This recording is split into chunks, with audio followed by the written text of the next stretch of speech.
Assalomu alaykum va rahmatullohi va barakatuh. Ushbu videorolikda fazilatli Shayx Hamid Adam o'zining boshidan kechirgan kechinmalari haqida gapirib beradi. Uning maqsadi odamlarni zalolat tushuncha va yo'llardan ogoh qilish va haqiqiy sof islom yo'lini zalolat yo'lidan ajratib olishlikka ko'maklashishdir. Chunki u o'zining boshidan o'tkazganlarida qanday qilib islomdan o'zi anglamagan holda chiqib ketib, Allohning la'natiga sazovor bo'lgan sehr yo'liga o'tib ketganligi haqida gapirib, odamlarni to'g'ri yo'lga da'vat qiladi. Ya'ni u yoshligidan Allohning rizoligi uchun Allohning dinini o'rganishga jiddiy jahd qilganligi va uyidan uzoqdagi shahar va qishloqlarda ustozlardan birin-ketin tahsil olganligi va shu sababli ilmda ham darajasi o'sib borganligi va oxiri oqibat o'zi bilmagan holda ustozlarining makri bilan sehr yo'liga o'tib ketganligi va sehr bilan 17 yil davomida shug'ullanganligi haqida gapiradi. Sehr bilan shug'ullangan paytda shirkiy amallari va kirdikorlarni ochiq-oydin bayon qiladi. Allohning marhamati bilan hidoyat topgach, tavba qilib, avvalgi gunohlarga kafforat bo'lishligi va odamlarni zalolat tushunchalaridan ogoh qilishni maqsad qiladi. Shu sababli ko'p mamlakatlarda bo'lib, masjid va madrasalarda o'zi misolida bo'lgan bir qarashda islom ko'rinishida bo'lgan, aslida esa Alloh va uni payg'ambari la'natiga sazovor bo'lgan sehr bilan qanday shug'ullanganligi va sehrgarlarni ichki tarafdagi odamlar yetti uxlab tushida ko'rmagan va bilmagan sir asrorlarini fosh qiladi. Tokim odamlar to'g'ri yo'l bilan zalolatni ajratib olishsin. Ushbu 8 seriyadan iborat rolikni o'zbek tilidagisiga hissa qo'shgan shaxs sifatida shuni aniq ishonch bilan aytamanki, aziz yurtdoshlar, ushbu roliklarni albatta ko'ring, chunki bu jannat va do'zax masalasiga oydinlik kiritadi. Chunki rolikda biz o'zbeklarda mavjud bo'lgan ba'zi yaxshi tushunchalar aslida ayanchli xatolik ekanligi ayon bo'ladi. Aziz yurtdoshlar, sizlardan iltimos, rolikni 8 ta seriyasini to'liq ko'rmaguningizgacha muallifga yoki menga nisbatan salbiy munosabat bildirishga shoshilmang. Sababi biz solih inson, avliyo deb yurgan ayrim odamlar aslida Allohning dushmani va iblisning malaylari ekanligi dalillar bilan isbotlanadi. Rolikda shayx, mulla, duoxon, qori, avliyo, qasidaxon, pir, eshon, vali va karomatgo'ylar niqobidagi shaxslar haqida so'z boradi va ular shu nomlar ostida dinni niqob qilib o'zining asl basharasini yashirishga harakat qilishligi bayon qilinadi. Yuqoridagi nomlar qayd qilingan solih insonlarni iblisona odamlar bilan aralashtirib yubormanglar. Rolikda nimaiki gapirilsa, dalil va isboti bilan gapiriladi. Shu maqsadda biz ushbu rolikdagi aytilgan so'zlarni tagi puch safsata emasligini isbotlash maqsadida rolikni original nusxasidan farqli o'laroq Qur'on va sunnatdan dalillarini alohida yozuv ko'rinishda hamda real hayotda tasvirga tushirilgan video fragmentlar sifatida taqdim qilamiz. Shu sababli tasvirga nisbatan tarjima so'zlar mos tushmagan joylar uchun avvaldan uzr so'raymiz. Asosiy maqsadimiz odamlar Shayx Hamid Adamning so'zlari havodan emas, o'z boshidan kechirgan kechinmalari va Qur'on va sunnat bilan dalillanib berilganligini namoyish qilishdir. Va xususan ushbu rolik orqali sizlar quyidagi savollarga javob topasizlar. Sehr nima va uni dinimizdagi hukmi? Din niqobi ostida sehrgarlik bilan shug'ullanish.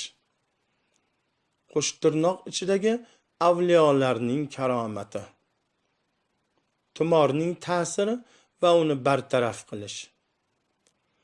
Sehrlash usullari va tadbirlari. Biz avliyo, karomatgo'y deb biladigan insonlar aslida kim va ular g'aybni qanday biladi hamda ularning karomatlari sirlari. Sehrgarlarning sifatlari bilan tanib olish. Ko'z tegishi, uni zararlari hamda uni bartaraf qilish kabi savollarga va yana juda ko'p dolzarb savollarga javob topasiz. Men yurtdoshlarimizni yoshidan va jinsidan qat'iy nazar ushbu rolikda bayon qilingan masalalar yuzasidan o'z fikrlaringiz va mavzuga oid mulohazalaringiz bilan o'rtoqlashishingizni va albatta Telegram va YouTube kanalimizda savollaringizni berishingizni istab qolaman. Inshaalloh 8 ta videorolik chiqarib bo'lingach, sizlardan kelgan savollarga Allohning inoyati bilan alohida rolikda savollarga javob berishga harakat qilaman. Alloh ushbu amalni barchamiz uchun manfaatli qilsin. Amin. Assalomu alaykum va rahmatullohi.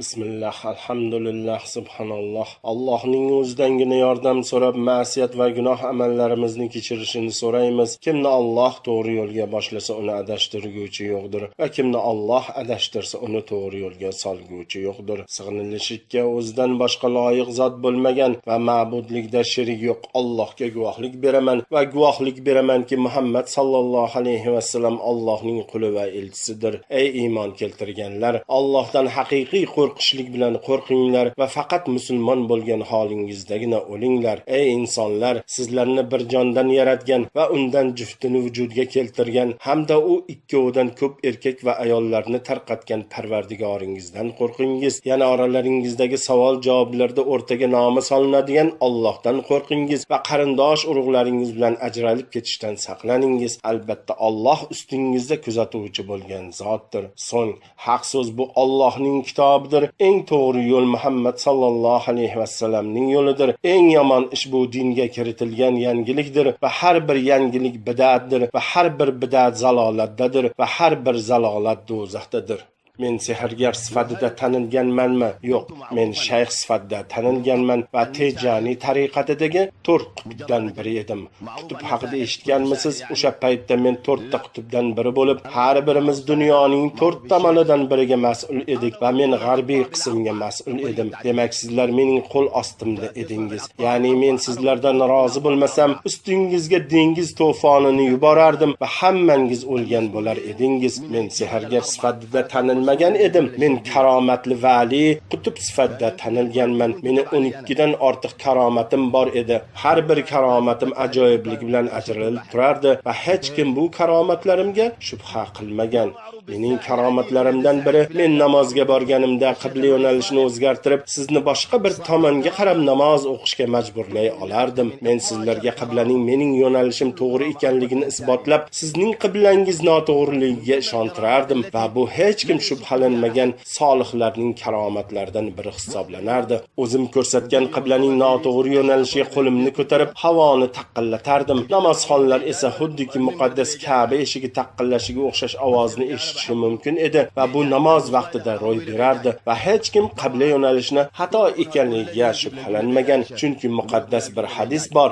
Men uni sevib qolsam eshitadigan qulog'i, ko'radigan ko'zi va ushlaydigan qo'li bo'laman deyilgan.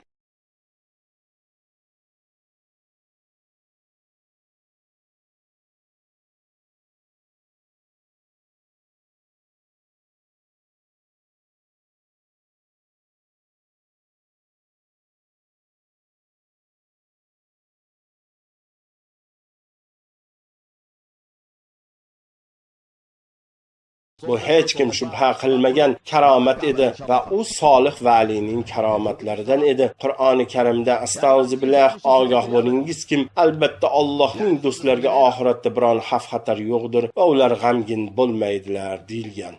Hozir qarshingizda o'tiribman. Avval desa o'sha sehrgarlardan biri edim. Bir so'z bilan aytganda sehrgarlikni kimlardan va qanday o'rganganimiz haqida gaplashamiz. Sehrgarlikni Sudan va undan tashqarida o'rganib chiqdik. Ustozlarimiz hindlar, nigeriyaliklar va marokkashliklar edi. Men o'z shahrimni tashlab Darfur janubida yashardim. Yoshligimdan men Qur'onni o'rganishga, uni yodlashga, solih avliyolardan biri, ya'ni astag'firullah, ogoh bo'lingiz kim, albatta Allohning do'stlariga ularga oxiratda biron xavf-xatar yo'qdir va ular g'amgin bo'lmaydilar deb aytilganidek bo'lishga harakat qilardim. Sehr yoki boshqa bema'niliklarni o'rganishni xayolimga ham keltirmagandim. Maqsadim Qur'onni o'rganib ilm olishlik, olim va avliyolardan biri bo'lish edi. Men o'sha paytda Sudandagi katta shayxlardan biri Shayx Ahmad al-Baqiydan Qur'onni o'rgandim. Davomiy tarzda Qur'onni o'rganib bordim va mehmon talabalikdan bizda Qur'on o'rgangani kelganlarni mehmon deylardi. Ya'ni mehmon talabalikdan katta shayx darajasiga yetib bordim va talabalardan iborat mening o'z davram bor edi. Barcha davralarga ushbu shayx rahbarlik qilardi. Asta-sekin men o'sha shayx darajasiga yetishdim. Keyin u menga bundan buyon biz bir joyda bo'la olmaymiz. Sen boshqa ustozga borishing kerak dedi. Men uni maslahatiga kirib, bilim olish maqsadida kattaroq olim maktabiga borishga rozi bo'ldim va shayx meni boshqa bir odamiga yubordi va men u bilan birga Sudan va Chad chegarasidagi Yunaynada o'qishni boshladim. Men u yerda Al-Qosim nomli shayxdan tahsil oldim. Uning bilim saviyasi avvalgi ustozimdan yuqoriroq bo'lgan Al-Tad darajasida edi. Men u yerda ustozimning darajasiga yetgunimcha o'qidim. Shundan keyin u menga Chad va Niger chegara hududiga borishni maslahat berdi va u yerdan o'zidan darajasi yuqori bo'lgan shayxlarni topishimni va ulardan tahsil olib va'dat darajasiga yetishim mumkinligini aytdi. Qur'oni Karimda shunday deyiladi: Astag'firullah, biz yerni barcha jonzotlar maskan tutib yashashlari uchun bir to'shak, tog'larni esa o'sha yerni tutib turguvchi qoziqlar qilib qo'ymadikmi? Ya'ni yer tog'lar sabab mustahkam bo'lgani kabi men ham yerni mustahkam ushlab turuvchilardan biriga aylandim. Ya'ni men yerning ma'lum bir hududini tebranmasdan turishligiga mas'ul edim. Agar men xohlasam yerni aylantirib titratib tashlardim va barchalaringiz halok bo'lardingiz. Astagfirullah. Va'dat darajasidan keyin kishi 4 ta qutbdan biriga aylanish uchun uzlatga chekinishligi, ya'ni chilla o'tirishligi shart edi. Daraja jihatidan najiblar ko'p edi, naqiblar ko'p edi, va'dadlar ham ko'p edi, lekin qutblar faqat 4 ta bo'lishi kerak. Ularning har biri dunyoning 4 dan biriga, ya'ni shimol, janub, sharq va g'arb tomonlariga egalik qiladi. Dunyoning esa 5-tomoni yo'q. Qutblar payg'ambarlik yig'ilishida ishtirok etardilar, ya'ni biz Rasululloh sallallohu alayhi va sallam bilan birga o'tirardik. U yerda yana Alloh taolo qatnashadigan ilohiy uchrashuvlar bo'lardi. Astagfirullah. Va bu uchrashuvlarda men o'rgangan barcha narsalarni sizlarga yetkazaman. Bir so'z bilan aytganda, men ilm izladim va darajam ham oshib bordi. Tariqatda har bir tolibi ilmga hamma narsada ustoziga so'zsiz ergashish talab etiladi. Xuddiki kafanga o'rilayotgan o'likdek qarshilik qilmaslik sharti qo'yiladi. U hech narsada ustoziga e'tiroz qilmasligi, tushunmasa-da so'ramasligi va umuman kam gapirishi lozim. E'tiroz bildirsang, sendan voz kechiladi qoidasiga amal qilinadi. Misol uchun u seni e'tiroz bermaslikka, fikr bildirmaslikka, hech narsa haqida so'ramaslikka va faqat shayx senga ko'rsatgan amalni qilishga buyuradi. Agar u senga o'zingni olovga tashla desa, o'zingni olovga tashlamasang, e'tiroz qilsang, sendan voz kechiladi va olamlar Robbisi Allohga yetisha olmaysan.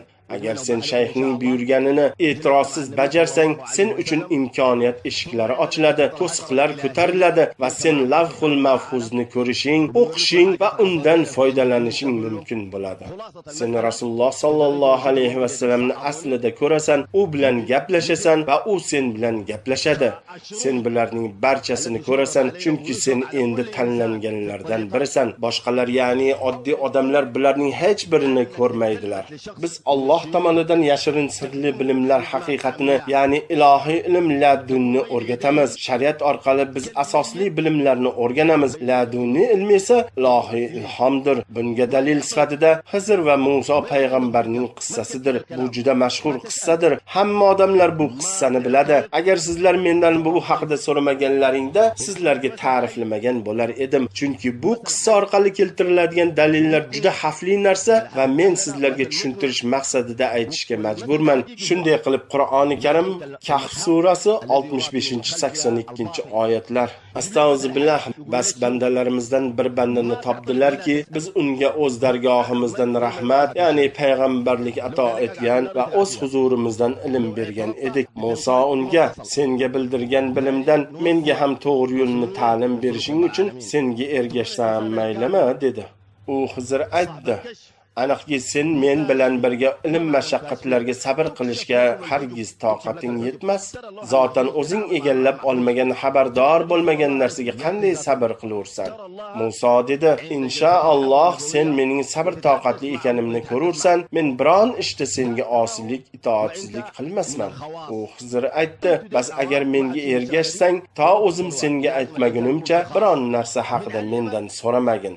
Bas ikkov yo'lga tushdilar. To borib bir kemaga minishlari bilan Xizr kemani teshib qo'ydi. Musa aytdi: "Uni odamlarni g'arq qilish uchun teshdingmi?" U Xizr dedi: "Aniqki sen men bilan birga sabr qilishga hargiz toqating yetmas demaganmidim?" Musa aytdi: "Unutganim sababli meni ayblamagin va bu ishim uchun meni mashaqqatga duchor qilmagin." Bu shuni anglatardiki, agar sen 1, 2 yoki 3 martalab e'tiroz bildiraversang, sendan voz kechiladi. Shuning uchun ular senga Musoga o'xshama, negaki Muso e'tiroz bildirdi va undan voz kechildi, deydilar. Astag'firullah. So'ng yana yo'lga tushdilar. To borib bir bolaga ro'bara bo'lganlarda Xizr uni o'ldirdi.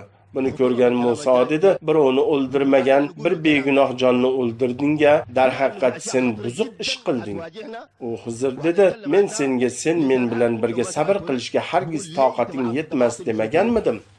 Musa dedi: "Agar bundan buyon sendan biron narsa haqida so'rasam, meni o'zingga hamroh qilmagin, chunki u holda men tomonimdan uzrga yetgan bo'lursan, ya'ni u holda meni tashlab ketganing uchun seni ayblay olmasman." So'ng ular yana yo'lga tushdilar. To bir shahar ahlining oldiga kelib, ulardan taom so'ragan edilar. Ular mehmon qilishdan bosh tortishdi. Keyin o'sha joyda yiqilay deb turgan bir devorni ko'rishgach, Xizr uni tiklab qo'ydi. Musa dedi: "Agar xohlasang bu ishing uchun haq olishing mumkin edi." U Xizr aytdi: "Mana shu sen bilan mening ajrashimizdir. Endi men seni sabr qilishga toqating yetmagan narsalarning ta'vili, sharhidan ogoh qilurman." Kema xususiga kelsak, u dengizda ishlaydigan, yuradigan miskin bechoralarniki edi. Bas men uni aybli qilib qo'ymoqchi bo'ldim, chunki ularning kemadagilarning ortida ko'zlab ketayotgan manzillarda barcha butun kemalarni talon-taroj qilib tortib olguvchi bir podshoh bor edi.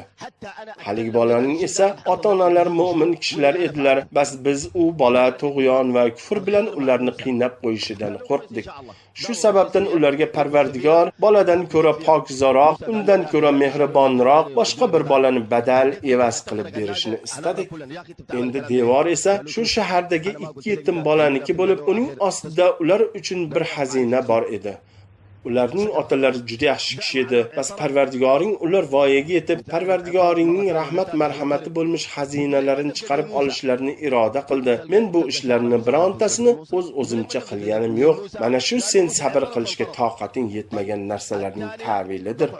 Xullas bu qissa sizning barchangizga ma'lum va ular bu qissani e'tiroz bildirishing mumkin emasligi dalil sifatida keltiradilar. Musa payg'ambar bo'lgan bo'lsa-da, amallarni faqat tashqi ko'rinishiga qarab baho bergan edi. Xizr ham payg'ambar edi, lekin u Alloh tomonidan yashirin sirli ilm sohibi ham edi. Musa faqat tashqi ko'rinishni ko'rardi. Tashqi ko'rinishda esa qotillik va har turli narsalar jinoyatga o'xshardi, lekin sirli ilmlar, ya'ni ilohiy ilhom bu narsalarning jinoyat emasligini aytardi.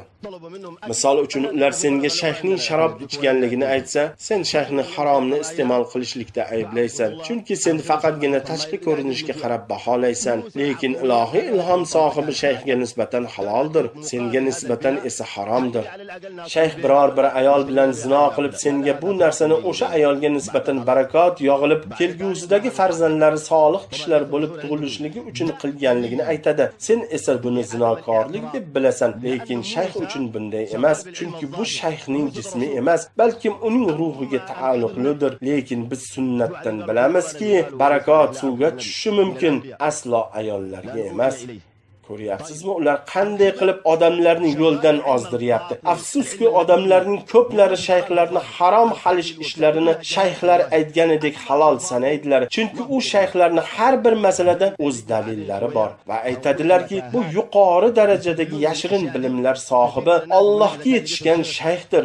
Bularning hammasi solih avliyoning karomatidir, chunki ular olamlarning Robbisi bilan bevosita va to'g'ridan to'g'ri bog'liqdirlar. Ular harom halish ishlarni e'tiroz bildirsang sendan voz kechiladi qoidasi ostida yashirishadi. U yog'iga shunday bema'nigarchiliklar boshlanadiki, ularda islomdan asar ham yo'q.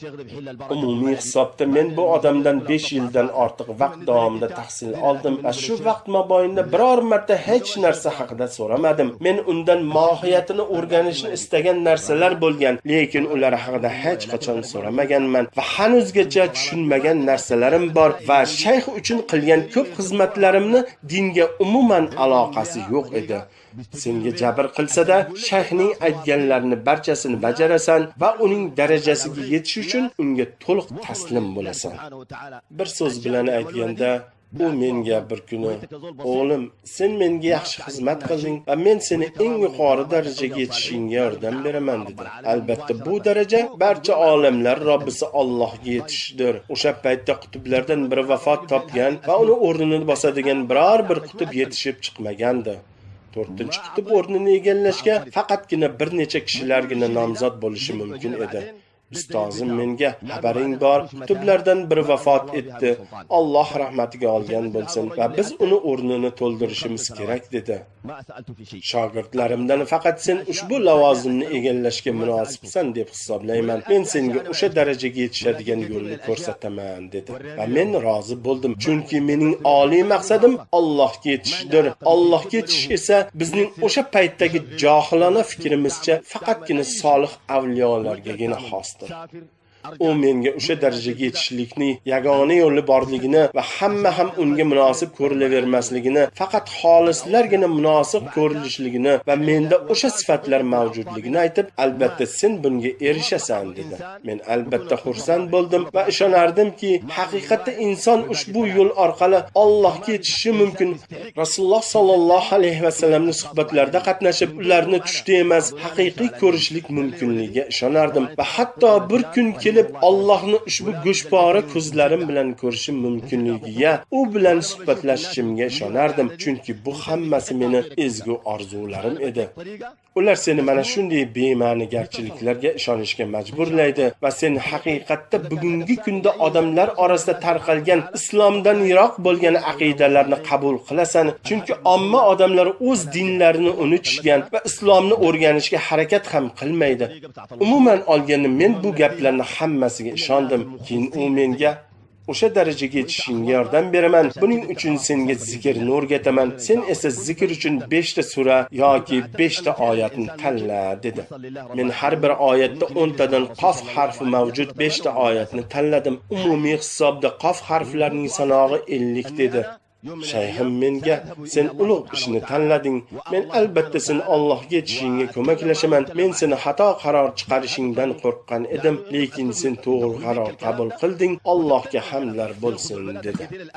Keyin u menga Yasin surasi sir borligini, Voqea surasi ham sirliligini hamda Oyatul Kursi o'ziga xos sirga egaligi kabi so'zlarni aytdi. Va bu sura va oyatlarning sirliligi ularni xuddi sendvich yoki gamburger kabi bo'laklarga bo'lib oralariga piyoz, ko'kat va har xil narsalar solib yeganing kabidir deb tushuntirdi.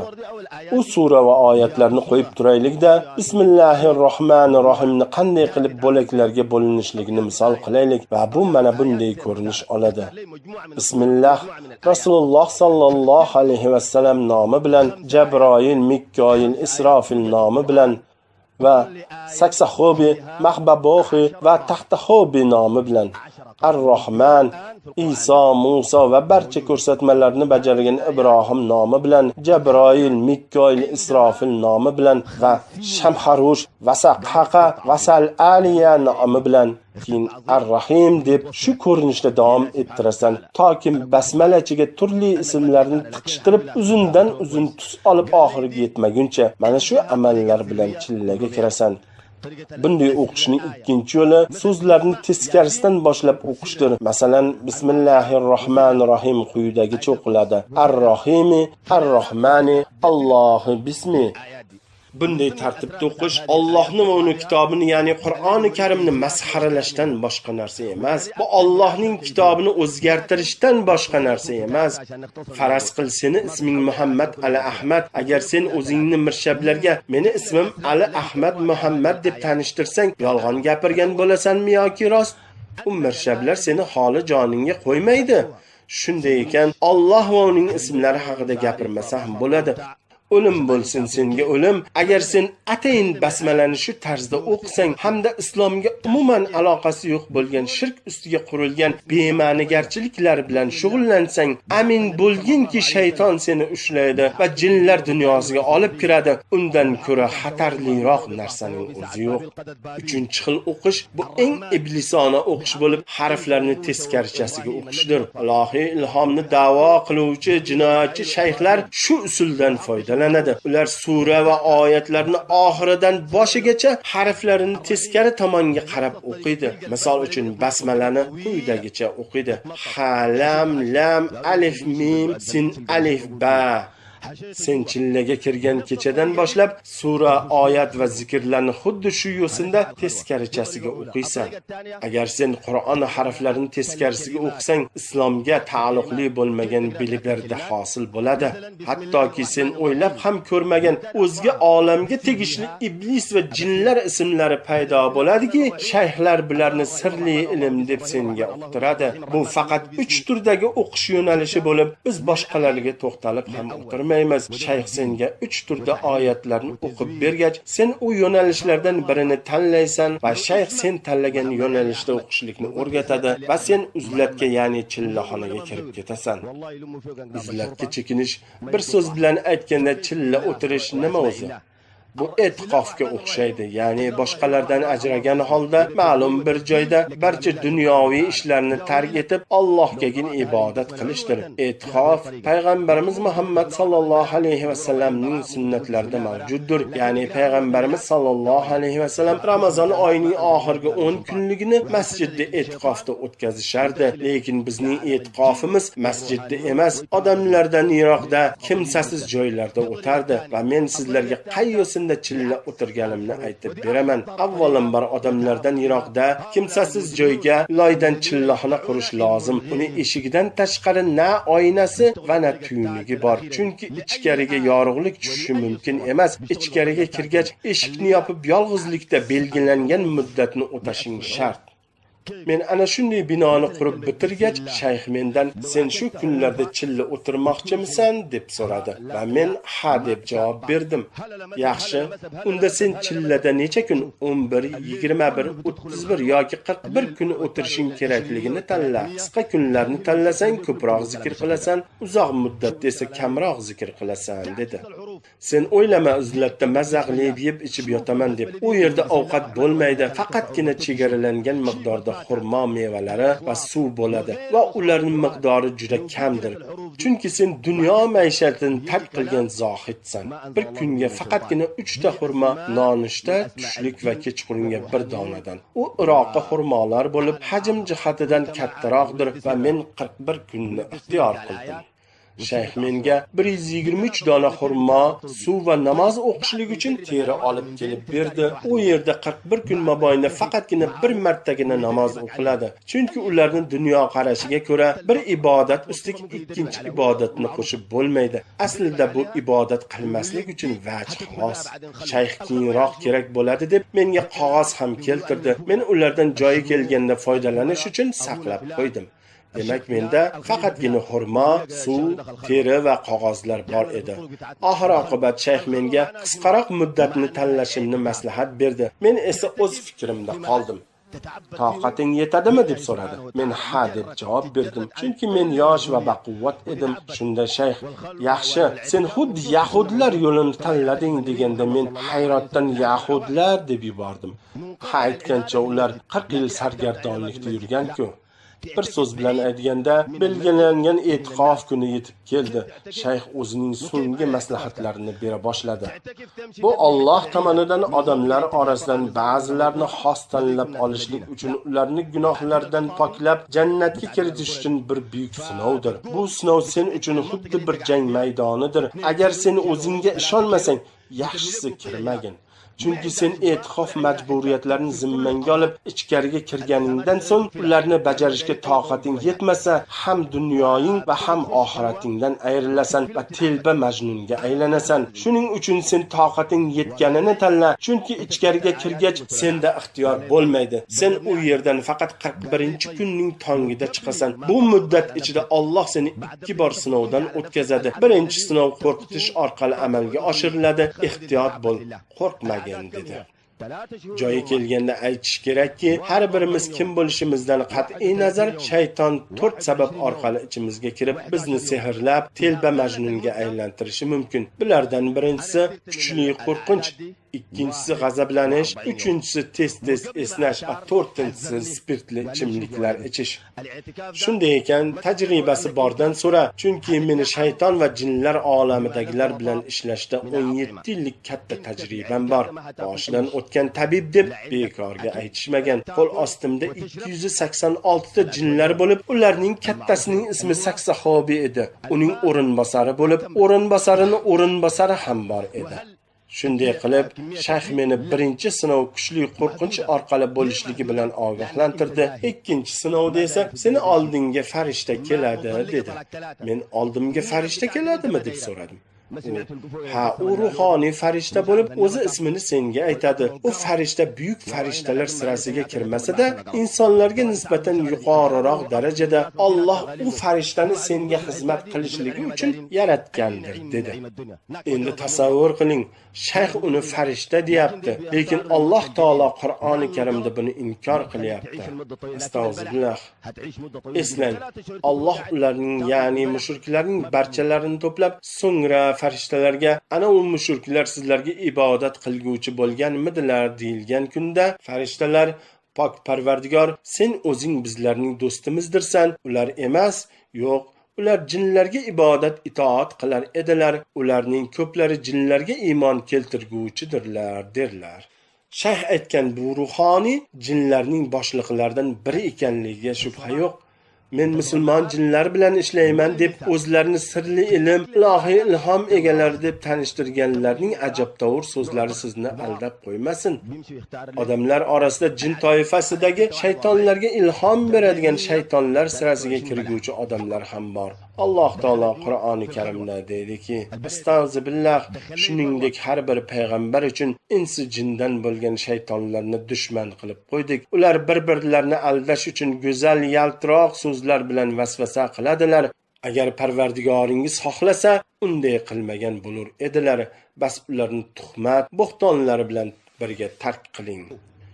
Men musulmon jinlar bilan ishlayman deganlardan ehtiyot bo'ling, chunki men aniq ishontirib aytamanki, albatta u odamlar sirasiga kirguvchi shaytondir. Alloh taolo Qur'oni Karimda deydiki, Astag'firullah, va Sulaymon davridagi shaytonlar jinlar aytgan narsalarga ergashadilar. Sulaymon kofir emas edi, balki odamlarga sehr o'rgatadigan shaytonlar kofir edilar va Bobildagi Horut va Morut nomli farishtalarga tushirilgan narsalarga ergashadilar. Holbuki u farishtalar biz faqatgina fitnamiz, ya'ni odamlarni aldab imtihon qilish uchun yuborilganmiz. Bas biz aytgan narsalarni qilib kofir bo'lib qolma demasdan turib, hech kimga hech narsa o'rgatmas edilar.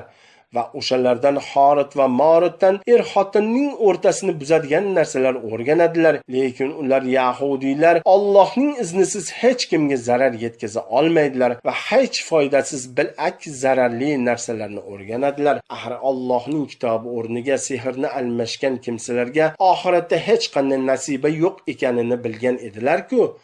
Jonlarini naqadar yomon narsaga, ya'ni oxiratdagi mahrumlikka sotganlarini bilsalar edi. Ajablanarlisi, bizlarga sehrni o'rgatgan shayxlar doimiy izzat ikromda, ular karomatli solih avliyo hisoblanadi. Mening o'zim ham yaqingacha karomatli solih avliyo edim. Xulosa shuki, odamlarni adashtirayotgan bu narsalar hammasi jin va shaytonlar olamiga mansubdir. Endi shayxni menga ikkinchi sinovga tayyorlashga qaytsak, shayx aytdiki, Sen u farishtani jiddiy so'zlarga rozi bo'lishga majbursan va senga qo'ygan shartlardan birini o'sha zahoti bajarishing lozim. Qolgan shartlarni vaqti kelganda bajaraverasan. Agar u farishta seni biror talabingni bajarishini istasang, demak sen o'z o'rnida avval uning talabini bajarishing kerak. Aks holda u seni aytganingni qilmaydi. Farishtaning talablarining barchasi yuzaki qaraganda shirk va haromdek ko'rinadi, lekin sen endi yuzaki ilmlarni tark etib, Allohning marhamati bilan sirli ilm bo'lmish Alladunni egallagansan.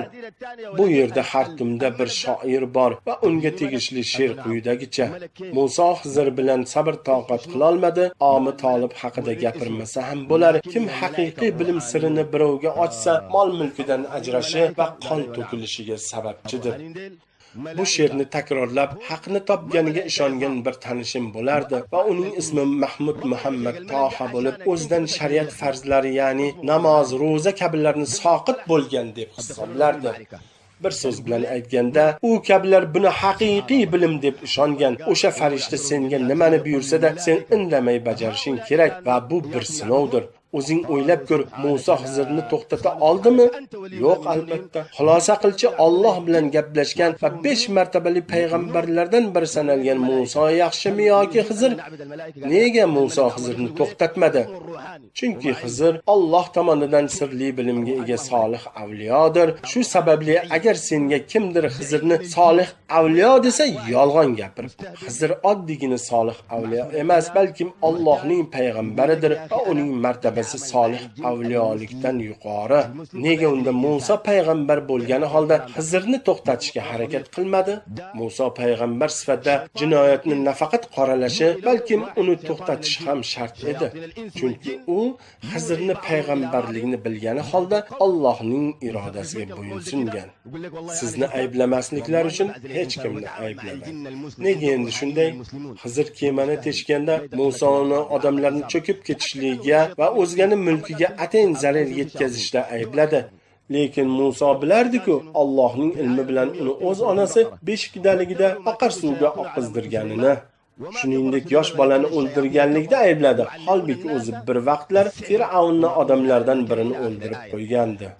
Va yana nurayotgan devorni tiklab haq olmaganlikda aybladi. Holbuki o'zi Shuayb payg'ambarning 2 qizining qo'ylarini sug'orib haq olmagandi. Bir so'z bilan aytganda, biz bu mavzuga chuqurlashmaymiz. Sababi bizning asosiy maqsadimiz sizlarga u shayxlarning Musa va Xizr qissasi va yana boshqa dalillarni keltirib, o'zlarining johil yo'llarini haqligiga sizni ishontirishdir. Islomdan bexabar oddiy musulmonlar ularning dalillarini to'g'ri deb o'ylaydi. Ular shunday dalillarni keltiradiki, xuddi biz bir paytlar johilligimiz sabab ishonganimizdek, boshqalari ham hozirda ularga ishonadi. Bir so'z bilan aytganda, e'tiqof uchun hamma narsa shay bo'lgach, shayx meni ogohlantiradi. U yerdan muddat bitmaguncha chiqmaysan, oldinga farishta kelib salom bersa, faqat 4-salomidan keyin alik olasan. Lekin bu salomlashish Alloh bizga o'rgatganday emas. Ya'ni u senga salom berganda sen faqat alif lamni hamda shivirlashni, so'ngra alaykumni eshitasan. Ya'ni assalomu alaykumni o'rniga alaykum dedi. Sen va alaykum assalam deb javob qaytarmaysan. Assalam bu Allohning ismi va bu Allohdir. Ba'zilar namozdan keyin Allohumma antassalam va minkassalam va alaykasalam deydi. Bu xatodir. Sen arabsan-ku. Arabchani yaxshi o'zlashtirishing kerak. Umuman olganda bunaqa zikr bormi o'zi? Kitoblardan izlanglarchi. Faqat Allohumma antassalam va minkassalam bor xolos. Va alaykasalam degan so'zlar yo'q. Xullas farishtaning 4-salomidan keyingina alaykum deysan va bo'ldi. Bu hammasi chilla o'tirishga tayyorgarlik edi. Demak, suv, xurmo va qog'ozlar o'z o'rnida, ichkariga kirish mumkin. Kirish uchun ma'lum bir kunni kutish kerak, chunki tartibi shunaqa. Lekin men sizlarga u kun qaysi kunligini batafsil aytmayman. Sababi xohlamaymanki, sizlar bunday bema'nigarchiliklar bilan shug'ullanishligingizni. Bir so'z bilan aytganda, Shayx Arab taqvimiga ko'ra oyda bir martagina keladigan o'sha kunda keladi va sen yarim tunda hamma odamlar allaqachon uxlab bo'lganda chillaxonaga kirasan. Shayx tashqaridan eshikni yopgach, yo sen bu sinovlarni hammasini yengib dunyo va oxirat saodatiga, karomatli solih avliyo darajasiga yetishib, Alloh uni payg'ambar Muhammad sallallohu alayhi va sallamning suhbatlarida qatnashib, ular bilan bevosita suhbatlash darajasiga ko'tarilasan va ya sinovlardan o'ta olmay dunyo va oxiratingdan ayrilasan dedi. Va menga tunu kun davomida 41-kungacha necha marta zikr qilishimni eslatib o'tdi. So'ngra ko'ryapsanmi ana u terini? O'sha teri ustida 2 rakat namoz o'qiysan. Birinchi rakatda Fotiha va Kofirun suralarini, ikkinchi rakatda Fotiha va Ixlos suralarini o'qiysan dedi. Lekin gap bu yerda o'sha 2 rakatni qay holatda o'qishingda. Ya'ni qip yalang'och bo'lib, onadan qanday tug'ilgan bo'lsang, o'sha holatda namoz o'qishing shart qilinadi. Tasavvur qil, shu holatda namoz o'qish mumkinmi? Juda qiyin albatta. Har doimgidek ushbu holatga ham shayxlarning o'z dalillari bor. Xo'sh, qanday dalil ekan ularning dalillari? Ko'cha qop-qorong'u bo'lsa, xonada seni hech kim ko'rmasa, bilasan-ku bir paytlar Ka'bani odamlar yalang'och tavof qilardi. Islom kelgach buni qoraladi va ihrom kiyishlikni shart qildi. Chunki u yerda odamlar bir-birlarining avratlariga ko'zi tushardi. Lekin bu yerda sendan boshqa hech kim yo'q bo'lsa, sen butun dunyodagi kiyimlarni kiyib olsang ham Alloh seni avratingni ko'rishligiga shubha qilyapsanmi? Albatta ko'radi. Shuning uchun onangdan qanday tug'ilgan bo'lsang, shu holatda namoz o'qi. Bolalar onasidan tug'ilganda yalang'och bo'ladi. Usti boshi bo'lmaydi deydilar. Ha, aytgancha biz tomonlarda o'zini usti bosh bilan tug'ilganman deb da'vo qilguvchi shayxlar ham bor. Shulardan birining ismi Abu Firka. Sizlar u haqida eshitganmisizlar? Odamlar u haqida kiyim bosh bilan tug'ilgan deb gapirishadi. Men esa uni shayx emas, kuyov bola deyman. Sababi unday kiyimni bizda faqat kuyov bolalar kiyadi. Hali biror ona bolasini usti boshli tug'magan. Kiyim bosh qanday tushib qoladi u yerga tasavvur qilishing qiyin. Bu yolg'onlarga ishonadigan odamlar ham topiladi, subhanalloh. Ha, odamlar shu va shunga o'xshash yolg'on yashiq bemazagarchiliklarga ishonadi, lekin biz aniq bilamiz, bularni hammasi tagib 3 narsalardir. Maqolda aytilganidek, boshidan o'tgan tabib. Mavzuga qaytadigan bo'lsak, onadan tug'ilganday holatda namoz o'qish bu faqat boshlanishi bo'lib, undan keyin zikrni hamda oyat va suralarni teskarichasiga o'qiysan va nihoyat 41-kuni yarim tunda mening oldimga o'zini farishta deb tanishtirib o'sha sahobi keldi. To'g'risini aytganda, u hech qanaqa farishta emas, balki butun bir katta iblis va jinlar jamoasining ruhoniysi, ya'ni boshlig'idir. Xuddi odamlar orasida qabila boshliqlari bo'lganidek, u ham ma'lum bir jinlar jamoasining kattasi bo'lib, unga juda ko'p jinlar bo'ysunardi. Agar sen Allohning so'zlarini o'zgartirsang, Alloh seni o'z holingga tashlab qo'yadi. Mana bu hadisi qudsiy bunga asosdir. Bismillahirrohmanirrohim. Alloh taolo aytadi: "Menga shirk keltirishlariga mutlaqo qarshiman. Agar kimdir mendan boshqani rizoligini istab shirk amalini qilsa, men uni shirkini va o'zini tark qilaman." Demak, agar sen Allohning so'zlarini o'z o'rnidan boshqa bir o'ringa qo'ysang, Alloh seni iblis jinlar olami vakillari ixtiyoriga tashlab qo'yadi va ular seni ahmoq qilib yo'ldan ozdiradi va oxiratingdan ayiradi. Har birimizning butun umrimiz davomida biz bilan doimo yonma-yon yuradigan 2 hamrohimiz bor. Ularning biri farishta, ikkinchisi jindir. Qur'oni Karimda aytilganidek, astag'firullah, uning kofirning yaqin hamrohi bo'lgan, uning qilib o'tgan gunohlarini yozib guvohlik berguvchi farishta dedi. Mana bu nomaya amal mening huzurimda hozir nozir bo'lgan narsadir. Har birimizga biriktirilgan u farishta Allohning izni bilan bizning nomaya amalimizni yozib boradi va qiyomat kuni guvohlik beradi.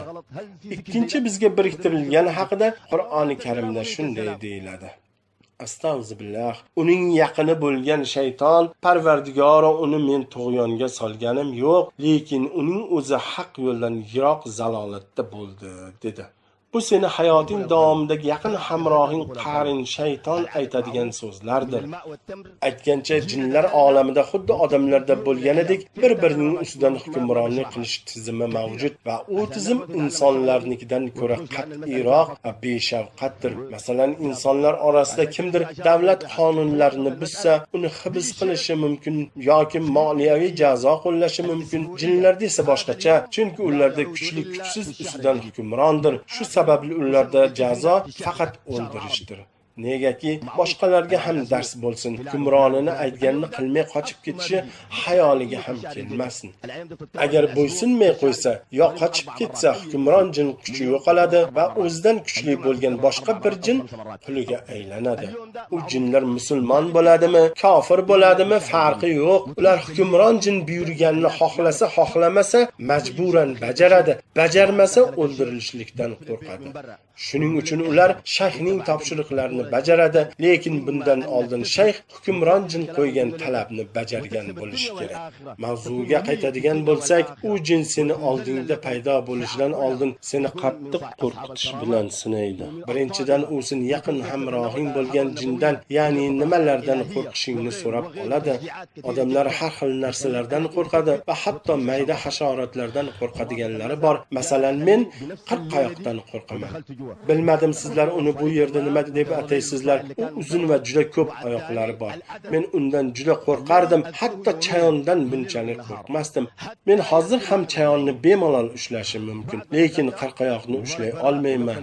Subhanalloh, bu Allohning sinovi va men bundan uyalmayman. Bir so'z bilan aytganda, u jin kelib, seni hamrohing bo'lgan qarin jindan seni nimalardan qo'rqishingni so'raydi. U esa o'z navbatida sen nimalardan qo'rqishingni aytib beradi. Masalan, qurbaqadan. Men shunchaki bu yerda har tumda hamma biladigan jonivorni misol keltiryapman. Demak, sen bilan aloqaga chiqishdan oldin seni qo'rqitishga harakat qiladi va unga qo'l ostidagi jinlar yordam beradi va ular bunga majburdirlar. Shuning uchun ular topshiriqni tezroq bajarib, xoli bo'lishni xohlaydilar. Bu hammasi qorong'u tunda, yarim kechasi sodir bo'ladi. Seni holating na uxlagan, va na uyg'oq, ya'ni uyqusiragan, xuddi gipnoz qilingandek. Men ko'zimni ochganimda birinchi bo'lib uzoqdagi qirqoyoqni ko'rdim. Tasavvur qil, sen qurbaqadan qo'rqasan. Ko'zingni ochib, o'zingni butunlay boshqa bir begona joyda topasan va uzoqdagi qurbaqani ko'rasan. Uzoqdagi shahar manzarasi, shahar bilan seni o'rtangdagi bo'shliqda odamlar to'p o'ynayapti. Boshqalarni nima bilandir band. Qo'qqisdan uzoqda qurbaqani ko'rasan. Agar uni kattaligi o'zini aslida, ya'ni mushtumday bo'lganida mayli, lekin u 24 kishi sig'adigan marshrutkaday edi. Xuddiki u qurbaqa odamlarni yeb qo'yayotgandek tasavvur uyg'onadi. Sen bularni hammasini ko'rib turasan, eshitasan va ushlab ko'rishing ham mumkin. Borgan sari hodisalar jiddiy tus ola boshlaydi. U qurbaqa meni holatimda qirqoyoq odamlardan birini ushlab oldi va kallasini uzib tashladi. Sen bularni hammasini ko'rasan, eshitasan hamda odamlarning suyaklarini qanday qilib qarsillab sinayotganini his qilib turasan.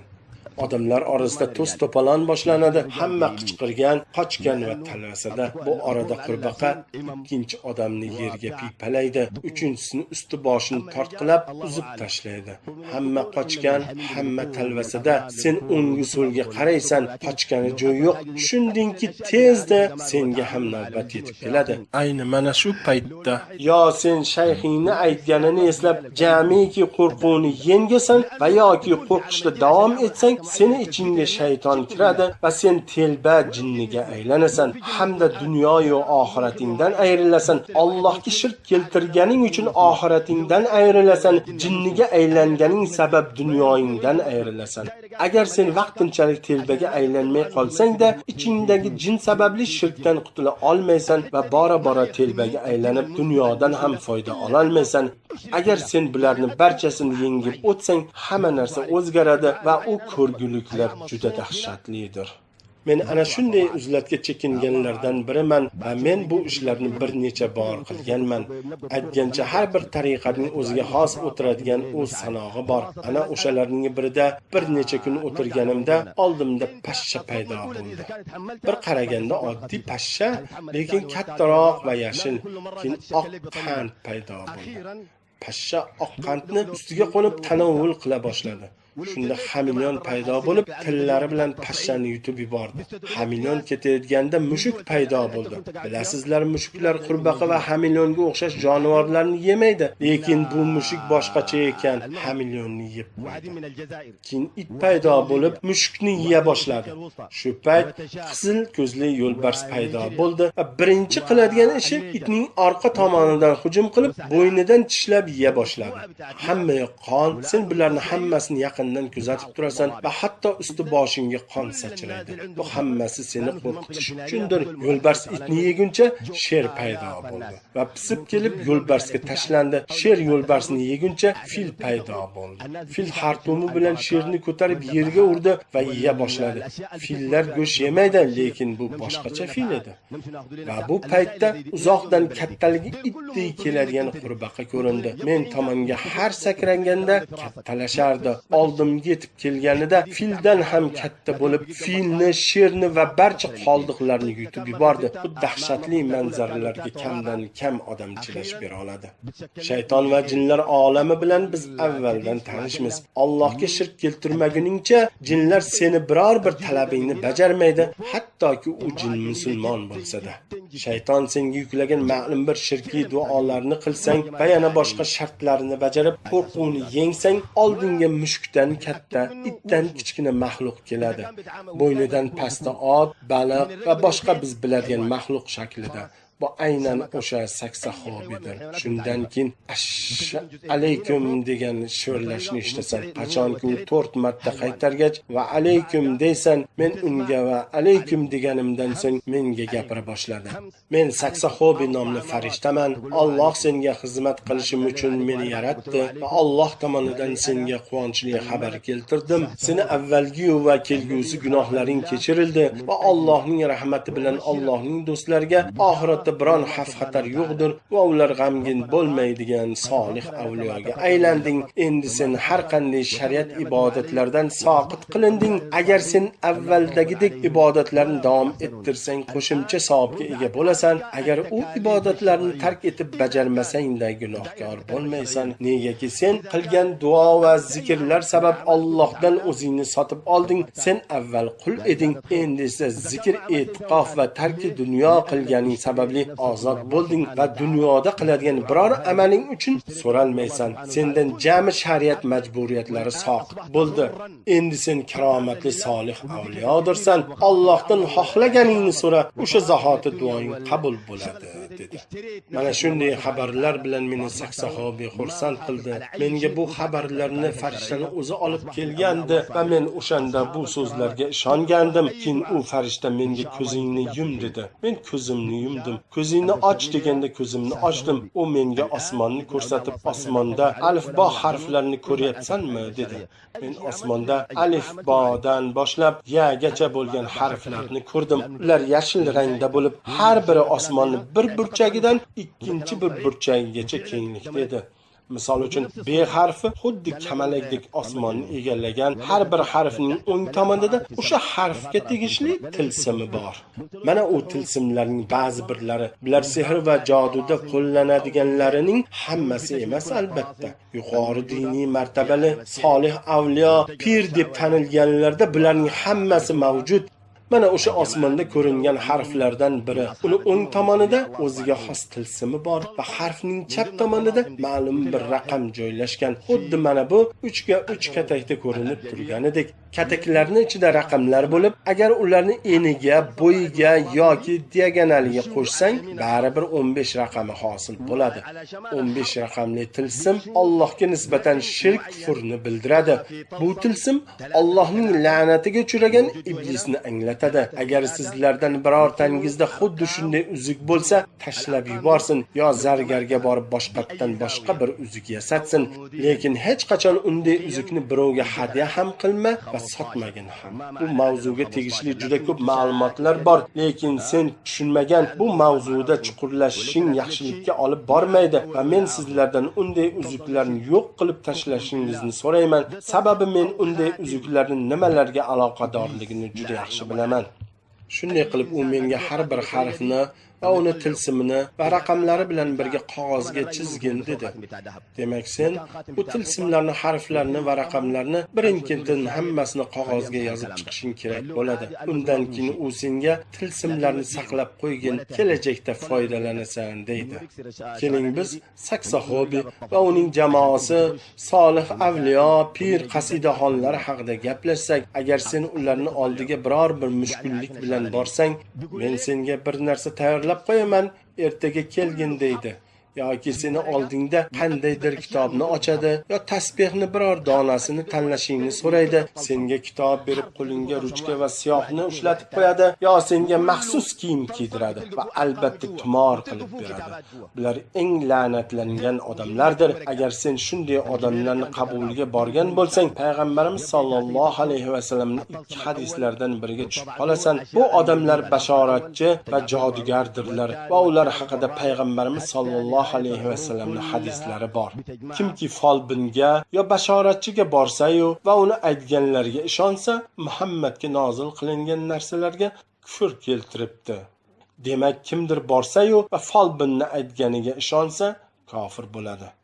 Ikkinchi hadisga misol keltiramiz. Bir do'sting seni oldinga kelib, yuring Shayx Hamidni oldiga boramiz desa, Shayx Hamid esa tumor to'qisa, kitob ochsa yoki qumga bir nimalar chizsa, kofe quyqumiga yo kaftinga qarab fol otsa, bu hammasi bir toifa, ya'ni shu toifaga gazetadagi garoskoplar va garoskopchi munajjimlar ham kiradi. Sen do'stingga Shayx Hamid dajjollardan bir dajjol, yolg'onchi jodugar, tumor to'qiydi va boshqa bema'nigarchiliklar bilan shug'ullanadi va katta gunohdir, uni oldiga borma desang, do'sting senga qarab, nimalar deyapsan? Bu axir Shayx Hamidku desayu, sen o'zing bu narsalarga ishonmaganing holda do'stingga sherik bo'lib borsang, u holda seni 40 kunlik toat ibodating qabul bo'lmaydi. Kimki bashoratchini oldiga borib biror narsa haqida so'rasa, 40 kungacha uni ibodati qabul bo'lmaydi. Bashoratchi folbinga ishonmaganing holda uni oldiga borib biror narsa haqida so'rasang, 40 kunlik ibodatingdan ayrilasan. Agar borsang-ku va uni aytganlarga ishonsang, kofir bo'lasan. Buni men o'ylab topganim yo'q. Bu Allohning payg'ambari Muhammad sallallohu alayhi va sallamning so'zlaridir. Yana qaytarib aytamanki, kim kitob ko'rsa, har xil iplarni to'qisa, qumga chizsa, kofe quyqumini o'qisa, garoskop tutsa va tumor tutsa, ana o'shalar hammasi ikkala hadisda nazarda tutilgan odamlardir. Yo sen ularni oldiga borib aytganlarga ishonib tasdiqlaysan va shu sababli kofir bo'lasan. Va yoki ishonmasang-da ularni oldiga borib biror narsa so'raysan, shu sababli seni 40 kunlik ibodating qabul bo'lmaydi. Holingga voy, agar sen o'sha 40 kun ichida ajaling yetib o'lsang, negaki seni nihoyang yaxshilik bilan tugamadi. Chunki hisob kitob so'nggi amallaringga qarab baholanadi. Ehtiyot bo'l. Men senga bir hadisni o'zim so'zim bilan eslaganimcha aytib beraman. Haqiqatda sizlardan biringiz umri davomida jannatiylar amalni qilib yuradi va hatto u bilan jannatni orasida bir qulochcha masofa qoladi. So'ng unga Allohning qadari yetib do'zaxiylar amalini qiladi va jahannamga kiradi. Va haqiqatda sizlardan biringiz umri davomida do'zaxiylar amalini qilib yuradi va hatto u bilan do'zaxni orasida bir qulochcha masofa qoladi. So'ng unga Allohning qadari yetib jannatiylar amalini qiladi va jannatga kiradi. Shuning uchun har birimiz o'zimizni kuzatib yurishimiz kerak. Ayniqsa boshiga mushkul ishlar kelganda, kimdir katta miqdordagi pulni o'g'irlatadi, kimdir qimmatbaho mashinasini o'g'irlatadi, kimdir tilla taqinchoqlari va qimmatbaho buyumlarni o'g'irlatadi. O'g'irlangan narsasini qidirib topa olmagach, unga maslahat beruvchilar ko'payadi. Falonchi shayxni oldiga borsang, yo'qotgan narsalarning qayerdaligini aniq aytib beradi deb menga o'xshagan shayxni aytadi. Va sen dunyo matohini qaytaraman deb oxiratingdan ayrilgani shayx huzuriga borasan. Sen uni oldiga yo'qotgan narsangni topilishi uchun borganingda va qabuliga kirganingda u seni ismi sharifingni, qaysi shahar yo qishloqdan kelganingni, pul yoki oq rangli mashinangni qayerda o'g'irlatganingni, mashinangni o'g'irlashgan vaqtida sen qayerda va nimalar bilan mashg'ul bo'lganingni aytib, hammasini bilishligini namoyish qiladi va haqiqatda u aldamayotgan edi. U senga hoziroq to'ppa to'g'ri politsiyachilar oldiga ariza bilan borib, ularni hamrohligida falon joyga bor, falon qabristonga bor yoki falon joydagi falonchini uyiga bor va sen ana o'sha yerdan yo'qotgan narsangni topasan deydi. Ajablanarlisi, uni hamma gapi rost chiqadi va aldamagan bo'ladi. Xuddi shunday yo'llar bilan u g'aybdan xabari borligini ko'rsatib qo'yadi. Bundan tashqari u senga otang kimligini, uni ismi sharifini, seni xotining falonchi, seni farzandlaring nechta, nima yeb ichganing, kasbing nima va uni oldiga kelishingdan oldin yo'qotgan narsangni topish uchun nima chora tadbir ko'rganing haqida aytib beradi. Nahotki u sizlarga g'aybni bilishligini isbotlamagan bo'lsa. Mana shunaqa gaplar, lekin men bularni hammasini qayerdan bilaman? Buning uchun men jinlarga qurbonlik qilishim yoki jinlarni xursand qiladigan shirkiy amallarni bajarishim kerak bo'ladi. Jinlar o'z navbatida sening hamrohing bo'lgan jindan kerakli ma'lumotlarni so'rab oladi, chunki sening yaqin hamrohing bo'lgan qarin jin sen haqingda hamma narsani biladi. Aynan u seni isming nima, kasbing nima, otang kim, xotining va bolalaring kim, nima muammo bilan meni oldimga kelganingni va barcha boshqa ma'lumotlarni aytib beradi va hammasi tayyor. Men seni oldingda u jinlar bilan gaplashaman, sen esa hech narsadan bexabar, na bizni gapimizni eshitasan va na ko'rasan. Bu hammasi jinlarning ishi. Ulardan biri quloqim ostida sen haqingda bilganlarni shivirlaydi. Nima qilganing, kimlarni so'kkaninggacha bilaman. Chunki har bir odam bilan birga yuradigan ikkita chorlovchi bor. Ulardan biri yaxshilikka chorlovchi hamrohing farishta bo'lsa, ikkinchisi yomonlikka chorlovchi yaqin hamrohing qarin shaytondir. Seni har bir xayolingdan o'tgan narsani bilib turaman, chunki yonimdagi shayton seni shaytoningdan so'rab turadi. Seni hamrohing shayton esa qon tomiringda yuradi va unga hammasi ayon. Xotiningni kim deb chaqirishinggacha va yana boshqa narsalar haqida xabar beradi. Lekin agar sen duo o'qisang, buni bilishni iloji yo'q. Hammasi mana shundan iborat. Boshidan o'tgan tabib deydilar. Keling suhbatimizni cho'zib yubormaylik. Sababi odamlar bu yerda ko'proq ushlanib qolishdi. Suhbatimizni esa yanagi jumada davom ettirsak.